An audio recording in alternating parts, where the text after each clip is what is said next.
बिस्मिल्लाहिर्रहमानिर्रहीम। अस्सलाम वालेकुम। उम्मीद करती हूँ कि आप सब खैरियत से होंगे। अल्लाह से दुआ है कि वो हम सबको अपने अपने घरों में खुश और आबाद रखे, आमीन। आज मैं आपके साथ बहुत ही झटपट बनने वाले ज़ीरा राइस की रेसिपी शेयर करूँगी। ज़ीरा राइस दाल और सब्ज़ी के साथ बहुत ही अच्छे लगते हैं। बहुत ही झटपट और बहुत ही बेसिक रेसिपी मैं आपके साथ शेयर करूँगी आज। जिन बहन भाइयों ने अभी तक चैनल को सब्सक्राइब नहीं किया है, प्लीज़ वो ज़रूर कर लें। यहाँ पे मैंने एक पैन लिया है और इसके अंदर मैं 4 टेबलस्पून ऑयल शामिल कर रही हूँ। बहुत ही थोड़ा सा ऑयल शामिल करेंगे इसमें। और अब मैं इसके अंदर 1 टीस्पून ज़ीरा शामिल कर रही हूँ, जो इन राइस को बहुत ही मज़ेदार बना देगा। 1 मिनट के लिए ज़ीरे को फ्राई कर लेना ऑयल में, ताकि उसकी अच्छी सी फ्रेगरेंस ऑयल में आ जाए और जब हम राइस तैयार करें तो बहुत ही खुशबूदार राइस तैयार हो। जब ज़ीरे में से हल्की सी खुशबू आनी शुरू हो जाए तब हमने इसमें पानी शामिल करना है। तो यहाँ पे मैंने तकरीबन 1 गिलास चावल लिए हैं और 2 गिलास पानी शामिल कर दिया है, क्योंकि मैंने बासमती राइस इस्तेमाल किए हैं।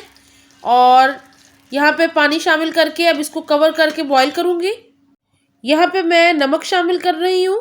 तकरीबन 1.5 टीस्पून नमक शामिल कर दिया है मैंने। आप नमक अपने टेस्ट के मुताबिक शामिल कीजिएगा। यहाँ पे पानी बॉईल होना शुरू हो गया है और बहुत ही प्यारी सी ज़ीरे की खुशबू आ रही है। और अब मैंने 1 गिलास चावल जो भीगे हुए आधा घंटा पहले भिगोए थे, इनको शामिल कर दिया इसके अंदर। और अब इसको मैं तकरीबन मीडियम आंच पे पकाऊंगी। यहाँ पे अब मैं थोड़ा सा कटा हुआ हरा धनिया शामिल कर रही हूँ। पानी ड्राई हो गया है। अब मैं धनिया को मिक्स करके चावलों को दम पे रख दूँगी हल्की आंच के ऊपर, तकरीबन 3-4 मिनट के लिए। और ये चावल अच्छे से रेडी हो जाएंगे। तकरीबन 5 मिनट मैंने चावलों को दम पे रखा था और चावल बेहतरीन से रेडी हो गए हैं। दम मैंने इनका खोल दिया है और अब इनको मैं आपको सर्व करके दिखाऊंगी कि हमारे ज़ीरा राइस कैसे तैयार हुए हैं। चावलों को हल्का सा मिक्स कर लेते हैं और बड़े बेहतरीन से राइस तैयार हो गए हैं। अब मैं आपको इन्हें सर्व करके दिखाती हूँ। इस रेसिपी को ट्राई ज़रूर कीजिएगा। मज़ेदार से ज़ीरा राइस तैयार हो गए हैं। इनको मैंने सर्व कर दिया है। आप इसको दाल, सब्ज़ी या किसी भी चिकन या मटन के सालन के साथ एंजॉय करें।